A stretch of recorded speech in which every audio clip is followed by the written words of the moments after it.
بہت سارے لوگوں سے اس کا سابقہ پڑتا ہے، بہت سارے لوگوں سے اس کا واسطہ پڑتا ہے۔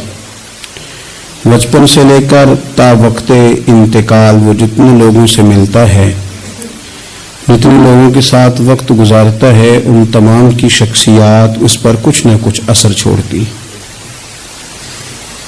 جو بالکل غیر جاندار چیزیں ہیں نا، آپ سمندر کے کنارے بیٹھ جائیں تو آپ کے جسم کو خنکی محسوس ہوگی، ٹھنڈک پہنچے گی، اور آپ آگ کے پاس بیٹھ جائیں گے تو وجود حرارت محسوس کرے گا۔ انسان کا وجود ظاہری طور پر بھی اور باطنی طور پر بھی باہر کا خارجی اثر قبول کرتا ہے۔ اب بہت سارے لوگ ہیں جو یہ کہتے ہیں کہ میں بڑا پکا ہوں، مجھ پر کسی بات کا اثر نہیں ہوتا۔ یہ بات بہت زیادہ درست نہیں ہے۔ انسان بہرحال اثر قبول کرتا ہے۔ ہاں، جو لوگ علم میں، عمل میں اور نظریات میں بہت زیادہ پختہ ہو جاتے ہیں اور بہت زیادہ وہ معلومات رکھتے ہیں، وہ کئی دفعہ سامنے والا جب بات کرتا ہے تو اس کی بات کا جواب یا رد ان کے پاس موجود ہوتا ہے، تو پھر وہ اس اثر سے بچتے ہیں، لیکن کلیتاً نہیں۔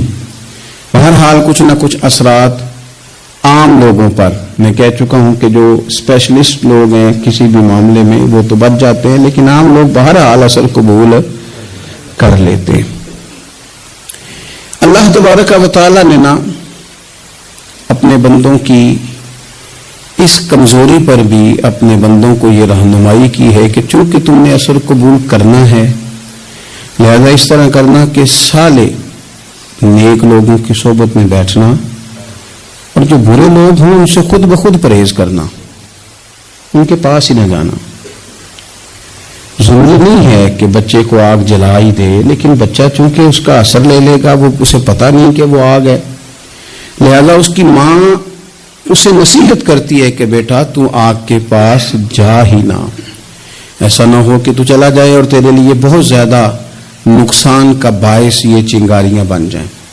اللہ تبارک و تعالیٰ نے نا ہمیں صالحین کی صحبت اختیار کرنے کا کہا اور برے لوگوں سے بچنے کا کہا، اور اگر قرآن مجید کی زبان میں سادہ ترجمہ کیا جائے تو ایک قوم کے پاس بیٹھنے کو کہا اور 2 مرتبہ پرہیز کا کہا، صراط الذین انعمت علیہم، ان لوگوں کے رستوں پہ چلو جو انعام یافتہ ہے، وہ ایک گروہ بتایا، اور غیر المغضوب علیہم ولا الضالین، ان سے بچو جن پر غضب ہوا اور وہ جو رستے سے بھٹک گئے، گمراہ ہو گئے۔ پرہیز کی باری آئی تو 2 لوگ بتائے، بھٹکے ہوئے سے بھی بچنا اور جو فضل والے نہ ہوں، غضب والے ہوں، ان سے بھی بچنا۔ تو صالح صحبت، اچھی صحبت، نیک لوگوں کے ساتھ اٹھنا بیٹھنا۔ قرآن مجید کی سورہ توبہ میں اللہ کریم ارشاد فرماتے ہیں والمؤمنون والمؤمنات بعضهم اولیاء بعض، مومن مرد اور مومن عورتیں ایک دوسرے کے مددگار ہیں، دوست ہیں، مددگار ہیں۔ کیا مدد کرتے ہیں؟ وہ مالی مدد کرتے ہیں، ان کو معاشی طور پر سپورٹ کرتے ہیں؟ نہیں، ارشاد فرمایا یأمرون بالمعروف وینہون عن المنکر، وہ نہ بھلائی کا حکم دیتے ہیں اور برائی سے منع کرتے ہیں، یہ والی مدد کرتے ہیں ایک دوسرے کی، یہ مومنوں کا کمال ہے۔ اور پھر وَيُقِيمُونَ الصَّلَاةَ وَيُؤْتُونَ الزَّكَاةَ، وہ نماز صحیح ادا کرتے ہیں اور زکوٰۃ بھی ٹھیک ادا کرتے ہیں، وَيُطِيعُونَ اللَّهَ وَرَسُولَهُ، اللہ کی بھی اطاعت کرتے ہیں اور اللہ کے رسول کی بھی اطاعت کرتے ہیں۔ ان کی مدد یہ ہے ایک دوسرے کے لیے کہ وہ بھلائی کا حکم دیتے ہیں، برائی سے منع کرتے ہیں، مل کے نمازیں پڑھتے ہیں، زکوٰۃ ادا کرتے ہیں، اللہ اور اس کے رسول کی اطاعت کرتے ہیں۔ فرمایا اولئک سیرحمہم اللہ، قربان جائیں، کیا انداز کریمانہ ہے رب کریم کا۔ فرمایا یہ وہ لوگ ہیں جن پر اللہ ضرور رحم فرمائے گا، جن پر اللہ اپنے فضل سے ضرور رحم کرے گا، اللہ ضرور رحمت کرے گا ان لوگوں پر، اس لیے کہ یہ ایک دوسرے کے مددگار ہیں۔ ان اللہ عزیز الحکیم، اور بے شک اللہ غالب حکمت والا ہے۔ ایک ایک دوسرے کی مدد خیر کے کاموں میں کرنی چاہیے. نبی کریم صلی اللہ تعالی علیہ وسلم نے فرمایا کہ اپنے بھائی کے مددگار بن جاؤ، چاہے وہ ظالم ہو یا مظلوم ہو. فوری طور پر انسانی ذہن میں سوال اٹھتا ہے کہ یا رسول اللہ صلی اللہ تعالی علیہ وسلم، یہ مظلوم کی مدد تو سمجھ میں آتی ہے، ظالم کی مدد کیسے کریں؟ تو اللہ کے حبیب علیہ الصلوۃ والسلام دیکھیں کتنا نفسیات کے قریب، کتنا آسان کر کے، کتنا انسانی سطح جس کو بڑی جلدی قبول کرے، اس طرح حضور نصیحت فرماتے یا رسول اللہ صلی اللہ تعالی علیہ وسلم یہ بھلا ظالم کی مدد کیسے کریں؟ تو حضور نے فرمایا اسے ظلم کرنے سے روک دو، یہی تمہاری اس کے لیے مدد ہے. تم اسے سمجھاؤ کہ یہ بات غلط ہے، تم اسے کہو کہ تم زیادتی پر ہو، تم اسے کہو کہ تم غلط بات پہ اڑ گئے، تم اسے سمجھاؤ کہ جس رستے کے تم مسافر بنے ہو یہ رستہ ٹھیک نہیں ہے، یہ تمہاری مدد ہوگی اس کے لیے. تم اپنے دوست کو، بھائی کو، عزیز کو، رشتہ دار کو قائل کرو کہ وہ غلط کام نہ کرے، یہ تمہاری مدد ہے اس کے لیے. تم مددگار بن گئے اپنے اس بھائی کے.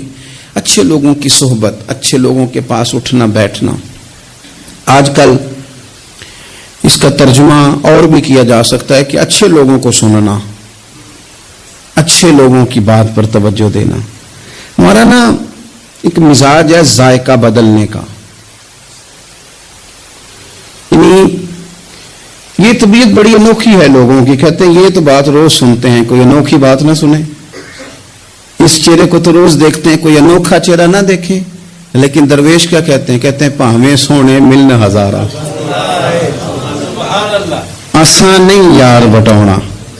او بھائی یہ مطلب سنو تو صحیح جی فلانا کیا کہہ رہا ہے. او بھائی خدا کے بندے پہلے تو اپنوں کی تو سن لے، وہ تو سمجھ لے، اس پر تو تھوڑا سا تو غور کر لے. ہم اس طرح الجھ جاتے ہیں اور قصداً الجھاؤ پیدا کرتے ہیں. ادھر بھی تھوڑا گئے، ادھر بھی تھوڑا گئے، اتنی بھی تھوڑی سنی. ٹھیک ہے، یہاں تو آپ پھر اتنا وقت رکھتے ہوں کہ سب کی بات سنیں اور اتنی صلاحیت رکھتے ہوں کہ اس کو پرکھ بھی سکیں، اور آپ اپنی ذہنی سطح پہ لا کے پھر صحیح کو صحیح کہنے کی طاقت رکھتے ہوں، غلط کو غلط کہنے کی اور جاننے کی صلاحیت رکھتے ہوں، تو آپ یہ کام کریں. لیکن اگر ایسا نہیں ہے تو پھر تو آپ اثر قبول کریں گے، پھر تو معاملات اور طرح کے ہو جائیں گے. اس لیے کوشش کریں کہ صالحین کی سنگت. نبی پاک صلی اللہ تعالی علیہ وسلم نے فرمایا، میرا خیال ہے اس عنوان پر اس سے زیادہ قیمتی بات نہیں ہو سکتی. اللہ کے حبیب علیہ الصلوۃ والسلام نے فرمایا کہ انسان اپنے دوستوں کے دین پہ ہوتا ہے. ہوئے ہوئے اتنی بڑی بات. فرمایا انسان اپنے دوستوں کے مذہب پر ہوتا ہے. اس لیے سوچ کے بنایا کرو کہ یار کسے بنا رہے ہو، غور کر لو. اس کو دوستی کو، یارانے کو، اٹھنے بیٹھنے کو معمولی سا کام نہ سمجھنا، آنے جانے کو، سفر کرنے کو معمولی سا کام نہ جاننا. بندہ اپنے دوستوں کے مذہب پہ ہوتا ہے. اس کے منہ میں زبان اپنی ہوتی ہے. اکثر لوگ ایسے ہوتے ہیں ان کے منہوں میں زبان اپنی ہوتی ہے، لفظ اپنے نہیں ہوتے، جملے کسی اور کے بول رہے ہوتے ہیں. اس کا مطلب یہ ہوتا ہے کہ وہ سارا اثر قبول کر چکے ہیں کہ جو انہیں یہاں تو راہ حق پہ لے گیا ہے، اور اگر جس کا وہ اثر لے رہے تھے بندہ غلط تھا تو وہ انہیں غلط ترک پہ لے گیا ہے. ایک بات خواجہ حسن بصری کی، اللہ اکبر، صحیح لوگ چل رہے ہوتے ہیں، کسی درویش کے عقیدت مند ہوتے ہیں، تربیت پا رہے ہوتے ہیں، رستہ صحیح چل رہا ہوتا ہے، لیکن وہ مطلب فٹافٹ ایک کوئی شخص بیچ میں گھستا ہے اور آگے کہتا ہو نہیں میں تجھے بتاتا ہوں معاملہ تو کچھ اور ہے. وہ بالکل سڑک پہ صحیح چل رہے. اب انہوں نے غلطی کیا کی؟ انہوں نے ہر چمکنے والی چیز کو سونا سمجھ لیا. انہوں نے ہر اجلی چیز کو طیب جان لیا. حضرت خواجہ حسن بصری فرماتے ہیں بروں کی صحبت میں نہ بیٹھنا، بروں کی صحبت تجھے اچھوں سے بدگمان کر دے گی. وہ تیرے ذہن میں اچھوں کے بارے میں. حضرت پیر چندن شاہ صاحب رحمۃ اللہ تعالی علیہ عالم مہار شریف والے، حضرت پیر چندن شاہ صاحب رحمۃ اللہ علیہ کے پاس نا ایک نوجوان آیا تو پیار ہو گیا. وہ بیٹھنے لگا، طریقت سیکھنے لگا. وہ لوگ بھی بڑے خالص تھے. انہیں مریدوں کی صورت میں طاقت نہیں چاہیے ہوتی تھی، بلکہ انہیں مریدوں کی صورت میں وہ لوگ چاہیے ہوتے تھے جو ان کا پیغام آگے پہنچائیں. جو ان سے وہ سیکھیں، جو وہ سکھا کے انہیں دیندار بنانا چاہتے ہیں. تو بچہ بیٹھ گیا. حضرت بھی بڑے ہی پیار کرنے لگے، اسے دین سمجھانے لگے. تو اس کے والد صاحب پیچھے سے آئے اور آ کہنے لگے پتر چل گھر چلیے. کہنے لگے جی ابا جی ہوں میں تو نہیں جانا، میں تو اتنے رہنا ہے. کہنے لگا پتر چل میں بڑے پیر ویکھے نے. تو بیٹا بیٹھتا تھا نا صحبت میں تو کچھ میٹھی باتیں اور خوبصورت جملے اسے بھی سمجھ میں آ گئے تھے. کہنے لگا ابا جی تساں تے بڑے ویکھے نے، تانوں نہیں نہ کسے ویکھیا. یہ تیری نظر کا کمال ہے کہ میری زندگی کا سوال ہے. تجھے نہیں نہ کسی نے دیکھا، مجھے تو دیکھ لیا. میری مجبوری ہے کہ میں کسی کی نظر میں آ گیا. اور نظر کی جولانیاں نہ پوچھو. نظر تو وہ ظالم نظر ہے، اٹھے تو بجلی پناہ مانگے اور گرے تو خانہ خراب کر دے. اس لیے میں تو نظر میں آ گیا ہوں. مجھے بتائے میں کدھر جاؤں؟ میرا معاملہ اور طرح کا ہو گیا. تو عزیز دوست آپ یہ دیکھیں کہ آپ کسی صالح بندے کی صحبت میں جا رہے ہیں اور یکدم ایک شخص آیا ہے، اس نے آ کے سارا معاملہ روک دیا. بروں کی صحبت اچھوں سے بدگمانی پیدا کرتی ہے. آپ کے دوستوں کا ٹھیک ہونا بڑا ضروری ہے. حلقہ احباب کا درست ہونا بڑا ضروری. آپ نے تھوڑا سا بھی جس کے ساتھ سفر کرنا ہے نا، اس بندے کا بھی ٹھیک ہونا بڑا ضروری ہے. ورنہ انسانی ذہن میں بعض لوگ ایسے سوالات چھوڑ دیتے ہیں کہ وہ سوالات نہیں ہوتے، وہ وسوسے ہوتے ہیں. وہ تو ایک جملہ کہہ کے گزر گیا اور انسان ہے کہ وہ لڑتا رہا، جدوجہد کرتا رہا. مجھے بڑی اچھی طرح بات یاد ہے. میں اپنے احباب میں سے سمجھ لیں یا بہن بھائیوں میں سے نہ کسی کے ساتھ کو تھوڑا بہت خیر کا کام کرتا تھا اپنی توفیق کے مطابق. تو ایک دن میں دوبارہ سے اسی سلسلے میں اپنی خدمت کے لیے حاضر ہوا تھا. تو میں واپس لوٹا تو ایک صاحب مجھ سے کہنے لگے کنا کچھ تو سائیں پار چاڑا ہے. دیکھ رہے ہیں سالوں گزر گئے. میں آپ کو اپنی بات بتاتا ہوں. تو واقعی میرا ذہن الجھنے لگ گیا. واپس آنے تک میں نے کہا یار یہ کب تک، یعنی کہ تو ہر روز کوئی نہ کوئی بات سنا دیتے ہیں کہ فلانی بھی مجبوری ہے، فلانی بھی، کب تک یہ کرنا ہے. میرا ذہن خاصا الجھ گیا اور میں بڑی عجیب سی کیفیت میں چلا گیا. میں اسی پریشانی کے عالم میں تھا کہ میں نے طبقات امام شورانی کھولا. ویسے ہی بائی دا وے تو سامنے ایک بزرگ کا قول آ گیا. وہ کہنے لگے یاد رکھنا بندے بندوں کے محتاج نہیں، بندے رب کے محتاج ہیں. اور اگر کوئی بندہ کسی کا بھلا کرتا ہے نا تو بس اللہ نے اس کی ڈیوٹی لگائی ہے، باقی دے اللہ ہی راہ ہے. بندے بندوں کے محتاج. اگر کوئی بندہ کسی کو کچھ دیتا بھی ہے تو وہ اللہ کی دی ہوئی ڈیوٹی سر انجام دیتا ہے. بندے او ہو میرا تو رو رو کے برا حال ہو گیا. اور میں نے کہا تو کیا سوچنے لگ گیا تھا، تو کچھ ہے؟ میں مسکین پرانا خادم کسے در ملی نہ ٹوئی، ات واصف یار نے نظر جو کیتی تے واصف واصف ہی ہوئی. وہ پتہ سارا ہے نا سردار نو کیتیاں دا، اے دا پردہ چپایا ہی چلو بھلا ہو سی. الجھے نہیں، لوگ الجھا دیں گے آپ کو. چھوٹی سی بات کریں گے آپ الجھ نہیں، آپ کہیں گے ہو میری وجہ سے چل رہا. تیری وجہ سے کچھ بھی نہیں چل رہا، کچھ بھی نہیں تیری وجہ سے چل رہا. بڑے بڑے تھے جو قبروں میں لیٹ گئے، ہوئے نامور بے نشاں کیسے کیسے، اور زمین کھا گئی نوجوان کیسے کیسے.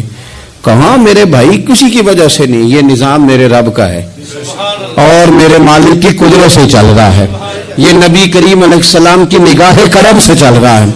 اس لیے الجھے نہیں. آپ کو لوگ الجھائیں گے، کہیں گے کب تک جی آپ تو فلانا تو بس ایسے ہوگا. نہ الجھے نہیں، کبھی نہیں الجھے. سنیں، ہمارے ارد گرد کے حلقہ احباب کا ٹھیک ہونا اتنا ضروری ہے، اتنا ضروری ہے کہ داتا گنج بخش علی اجویل رحمت اللہ علیہ فرماتے ہیں کہ مکہ معظمہ میں ایک شخص طواف کعبہ کر رہا تھا. بڑے سارے لوگ کہہ دیتے ہیں دعا میں یاد رکھنا، دعا میں یاد رکھنا. تو وہاں نا اپنی طلب اتنی زیادہ ہوتی ہے کہ وہ بندہ مطلب خزانے کے سامنے کھڑا ہے تو وہ کہتا ہے یہ بھی اپنے لیے لے لوں، یہ بھی اپنے لیے لے لوں، یہ بھی اپنے لیے لے لوں. ہوتے ہیں کچھ لوگ جن کو مطلب جو نظروں سے ہٹتے نہیں تو بندہ ان کے لیے دعا کرتا ہی رہتا ہے، لیکن زیادہ نہیں. میں آپ کو صحیح کہہ رہا ہوں، کم لوگ ہوتے ہیں. آج ہم جاتے ہیں بڑا مشکل سے سفر کر کے حرم شریف میں، لیکن بڑی آسانیاں، جہاز کا سفر ہے، بہت ساری آسانیاں. تو ایک بندہ 6 ماہ سال پیدل اس نے سفر کیا اور حرم شریف پہنچا. وہاں اس نے دعائیں مانگنی. اب اسے کوئی اور یاد آتا ہے؟ وہ تو بھائی خرچ ہو گیا، اس کا تو وجود تھکن سے چور ہو گیا. لیکن داتا صاحب رحمۃ اللہ علیہ فرماتے ہیں اس شخص کا حال یہ تھا کہ وہ حج کرنے گیا، جتنی بار بھی دیکھا نا کعبے کا طواف کر رہا ہے، غلاف پکڑا ہے، اور کیا پتہ کیا آ رہا ہے، یا اللہ میرے دوستوں کو ٹھیک کر دے، یا اللہ میرے دوستوں کی اصلاح کر دے، یا اللہ میرے دوستوں پہ فضل فرما دے، یا اللہ جو میرے ارد گرد رہنے والے ہیں انہیں اپنا قرب دے دے، ان کا رستہ آسان کر دے. وہ کہتے ایک درویش سے نہ ہی رہا گیا، اس نے کہا خدا کے بندے کچھ اپنے لیے بھی مانگ، جتنی دفعہ تجھے دیکھا ہے تو کہتا ہے یا اللہ میرے دوست ٹھیک کر دے، میرے دوست ٹھیک کر دے. وہ کہنے لگا تمہیں پتہ ہی نہیں، یہ بھی میں اپنے لیے ہی مانگ رہا ہوں. اس نے کہا اپنے لیے کس طرح مانگ رہا ہے؟ کہنے لگا وہ ٹھیک رہیں گے نا تو پھر میں بھی ٹھیک ہی رہوں گا. جب چاروں جانب سے مشورہ ہی خیر کا ملے گا تو میں کیسے بگڑوں گا؟ جب وہ سارے مجھے اچھی رائے دیں گے اور اچھی طرف ہی قائل کریں گے تو کیسے کام خراب ہوگا؟ تو میں بالواسطہ اپنے لیے ہی اللہ سے سوال کر رہا ہوں کہ یا اللہ انہیں سوار دے تاکہ میرا بھی فائدہ ہو جائے. اپنے حلقہ اثر میں ایک تو خود اچھی بات کریں، بری نہ کریں، اور دوسرا نہ کوشش کریں کہ ایسے لوگوں کے پاس جا کے بیٹھیں. اور جا کے بیٹھنے کے لیے بھی نا انسان کا پہلے ارادہ، پہلے نیت. ہم جب کسی جگہ جاتے بھی ہیں تو ہماری نظریں اتنی طائرانہ پہلے پڑتی ہیں، اتنی تنقید کرتے ہیں. پہلے ہم نے اپنے ذہن میں جو خاکہ بنایا ہوتا ہے نا کسی کا، پہلے اس میں اسے تولتے ہیں. پہلے ہم پوری طرح نچوڑ کے دیکھتے ہیں کہ کون سی چیز صحیح ہے اور کون سی غلط ہے. اس ذائچے میں اگر کوئی پھر بھی پورا اتر آئے پھر بھی اس کی کہی ہوئی باتوں کو اس ذوق سے قبول نہیں کرتے. جب آپ کا سیکھنے کا مزاج ہے تو پھر تو ہمیں کہا گیا کہ یہ علم، یہ معرفت، یہ تو مومن کی گمشدہ میراث ہے، مومن کی ہے، اس سے گم ہو گئی ہے. جہاں سے ملے وہاں سے حاصل کرو. خیر کی بات آپ ذہن بنائیں، اچھا گمان کریں کہ یار میں نے سیکھنا ہے، تو آپ طالب علم سے بھی سیکھ لیں گے، چھوٹے بچے سے بھی سیکھ لیں گے. اگر آپ کا ذہن ہے اور اگر یہ نہیں ہے تو پھر میرے بھائی اینک اتنی تگڑی ہے، اتنی سخت ہے کہ اس کے شیشوں پر کوئی پورا اتر سکتا ہی نہیں، تو پھر کس طرح سیکھیں گے؟ آپ حضرت ابن جوزی رحمۃ اللہ علیہ فرماتے ہیں کہ ایک درویش تھے، حضرت ابو ہاشم ان کا نام تھا. کہتے ہیں بڑی مجبوری تھی، مجھے کہیں جانا تھا تو کشتی نہیں مل رہی تھی. اچانک ایک کشتی گزرنے لگی تو میں بھی سوار ہونے لگا. تو ملاح نے مجھ سے کہا کہ یہ ایک صاحب بیٹھے ہیں، بڑے امیر ہیں، ساتھ ان کی کنیز ہے، انہوں نے مجھ سے بک کر لی ہے ساری کی ساری. کی عقیدہ سی سالم کرا لیا ٹانگا، وہ ساری کی ساری بک کر لی ہے تو میں تو کسی کو نہیں بٹھا سکتا. تو وہ جو صاحب بیٹھے تھے بڑے سیٹھ آدمی تھے، کہنے لگے میاں آپ کسی اور کشتی میں بیٹھو. جو ان کی کنیز تھی نا وہ کہنے لگی چہرے سے کوئی نیک آدمی لگتا ہے، چلو اتنی سواریوں کی جگہ ہے، کسی کونے خدرے میں بیٹھ جائے گا، ہمارا کیا جائے گا. کہا اچھا چلو آ جاؤ. اتنے کونے میں بیٹھ گیا. تھوڑا رستہ آگے گیا، انہوں نے کھانے کا سامان نکالا، مجھے بھی کھلایا. لیکن کھاتے کھاتے میری نظر پڑی تو اس میں تو شراب کے برتن بھی تھے معاذ اللہ. پھر اس شخص نے کھانا کھانے کے بعد اس کنیز سے کہا کہ مجھے معاذ اللہ گانا سناؤ. وہ گانے گانے لگی. یہ میری طرف متوجہ ہونے لگا، مجھے کہنے لگا سنو. میں نے کہا میں یہ نہیں سنتا. پھر میری طرف شراب بڑھائی. میں نے کہا میں نہیں پیتا. تو کہنے لگا تو کیا سنتا ہے، تو کیا سنتا ہے؟ تو کہنے لگے میں سناؤں کیا سنتا ہوں. کہا سنائیے. فرماتے میں نے قرآن پاک پڑھنا شروع کر دی. کچھ لوگ، میں آپ کو یقین سے کہتا ہوں، کچھ لوگ ایسے ہیں ان کی زندگی دور گزر گئی ہے مسجد سے. انہیں کو بندہ چاہیے جو تھوڑا سا جا کے پیغام حق سنائے. ان کو پتہ ہی نہیں ہے کہ دین میٹھا کتنا ہے، حسین کتنا ہے، قرآن میں چاشنی کتنی، سرکار کی تعریف کا، نعت خوانی کا رنگ کتنا شاندار ہے. میرا یہ ماننا ہے کہ جسے رب رسول کے رنگوں کی خوشبو کا پتہ چل گیا نا، پھر دنیا کا کوئی اور رنگ اسے اپنی طرف مائل کر ہی نہیں سکتا، سوال ہی پیدا نہیں ہوتا. کچھ لوگوں نے سنا نہیں ہے، آئے نہیں ہیں، قریب نہیں آئے.